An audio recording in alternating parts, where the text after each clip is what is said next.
And in our top business story, His Highness Sheikh Abdullah bin Zayed Al Nahyan, the UAE Foreign Minister, has called on the international community to redouble their efforts towards finding sustainable solutions to counter the challenges of piracy off the coast of Somalia. His Highness Sheikh Abdullah's comments came during the opening ceremony of the 4th UAE Counter-Piracy Conference, which is being held under the theme Sustaining Momentum at Sea, Confronting Instability at Land. During the two-day conference, senior government figures from Africa, international organizations and maritime industries have gathered to share ideas and recommendations on countering piracy in the Gulf of Aden, which is also regarded as a major challenge for the shipping industry. During the opening speech, the UAE Foreign Minister commended the international community's efforts towards finding solutions and advocated for capacity building and improving governance to solve the humanitarian issue, which he described as an existential threat for the African state. In response, Dr. Abdurrahman Duale Bail, the Somali Foreign Minister for Foreign Affairs and International Cooperation, asserted that poverty and desperation amongst the youth are the root causes for piracy. It was added that in order to overcome the crisis, the international community should collaborate together to instill peace and stability in the country and create livelihood for the Somali community, who are the forgotten victims of piracy. Financial cost of Somali piracy is enormous. It is estimated that the cost of piracy in just 2012 was between 5.7 to $6.1 billion in just 2012. In this year, this has been halved into $3.1 billion. So the issue of piracy is coming to an end. The actual piracy, the effect may still be there, but the actual piracy is coming to an end. We must be tough. Indeed, we must be tough on this crime. It is a crime and it has to be stopped. But we also have to be tougher in addressing the root causes in order to find lasting solutions that condemns piracy to the dustbin of the international history. Aside from being a humanitarian issue, the delegates say the crisis at the Horn of Africa creates a negative impact on global economy. As the Gulf of Aden falls on the major routes for international oil shipments, the piracy issue adds to the cost of international maritime organizations, particularly with increased speed of vessels to avoid piracy attacks. According to the World Shipping Council, the current international patrolling efforts are playing a critical role in addressing the issue in the immediate term.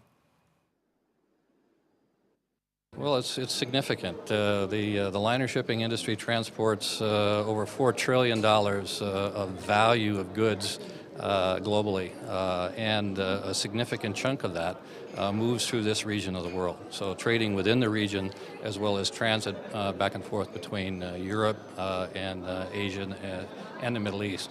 So it's a significant amount of activity. It has a very large economic effect.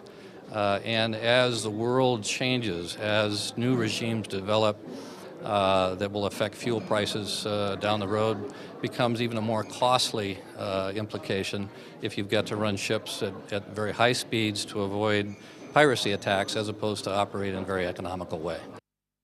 As the cost of living in Dubai continues to rise, with inflation levels in the emirate at the highest level since May 2009, a new survey has found an increasing number of residents that are using credit cards and personal loans to cover repayments on existing debts.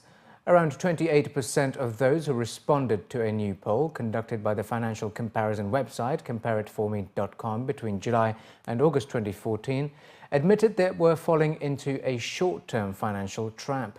The results showed the strategy is on the rise, up from 20% who confessed doing the same a year ago. The poll showed that a majority of 77.3% of the survey respondents have credit cards, with a quarter of them owning more than the 3 cards. 28% of respondents also stated that they are finding debt repayments difficult as the cost of living in Dubai is rising at a faster rate than many salaries. The survey showed that this is forcing some to use debt to cover basic costs like rent, which is clearly not sustainable. Results found that 11% said they had got in contact with their lenders in order to consolidate existing debts, and 5.8% of the respondents have often defaulted on the loans, while 19.3% have missed or made a late payment once or twice in the last 12 months. Of the 77% of respondents who confirmed that they have some form of debt with UAE banks, credit cards at 54.7% topped the list, followed by personal loans at 43.6%, car loans 12.6% and mortgages at 4.1%. Etisalat, the UAE's largest telecom operator, has announced its consolidated financial results for the third quarter of 2014, which show an increase in year-on-year consolidated revenues and subscribers in both the UAE and its international markets. Consolidated net profit after federal royalty increased by 22% year-on-year to 2.2 billion dirhams in Q3, while quarterly consolidated revenue amounted to 13.2 billion dirhams, an increase of 38% year-on-year. International consolidated operations substantially increased its share in revenue year-on-year by 89%, mainly due to the consolidation of Marak Telecom. As a result, the proportion of revenues generated internationally increased to 48%, up from 35% in the third quarter of 2013. Additionally, Etisalat Group's aggregate subscriber base grew to 180 million by the end of September, representing a year-on-year growth of 25%. In the UAE, the active subscriber base grew to 10.8 million in September 2014, representing year-on-year growth of 6%. Commenting on the results, Ahmad Abdul Karim Julfar, the Chief Executive Officer of Etisalat Group, stated that the continued growth in the company's customer base is an endorsement by consumers that they are meeting and exceeding their expectations, adding that the group is confident that the project growth coming from international operations will continue to grow on track to contribute at least 50% of overall revenues. And the National Bank of Abu Dhabi, the largest lender in the UAE, has reported a 14.7% jump in net profit to 4.2 billion dirhams for the first 9 months of 2014 over the corresponding period in 2013. In the third quarter, NBAD recorded 32% year-on-year surge in net profit to 1.37 billion dirhams from 1.03 billion dirhams in the corresponding period of 2013. The bank said results for both periods were driven by higher non-interest income as well as a reduction in its exposure to bad loans. NBAD, which is almost 70% owned by Abu Dhabi's government, said revenues grew 8.4% year-on-year in the 9-month period to 7.7 billion dirhams, as total assets grew 15.3% to 398.1 billion dirhams year-on-year.